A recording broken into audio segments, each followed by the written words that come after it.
sanoin, että itse huolehtia työpaikassa ja esimerkiksi oma hygieniasta ja hyvä aseptiikka tarvitsee. Sitten ergonomia, hyvä asenta ja hyvä työtekniikka, esimerkiksi hyvä nostaa.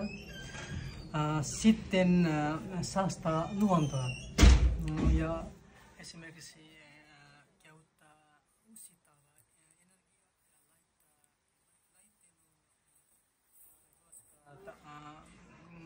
energiaa, hyvä paikka. Sitten säästää rahaa. Sitten turvallisuus aiheesta työturva ja sosiaalinen työturvallisuus ja oma terveys, esimerkiksi liikunta ja terveysruoka ja hyvä nukkua. Sitten vähentää kulutus, esimerkiksi säästää vettä ja säästää sähköä.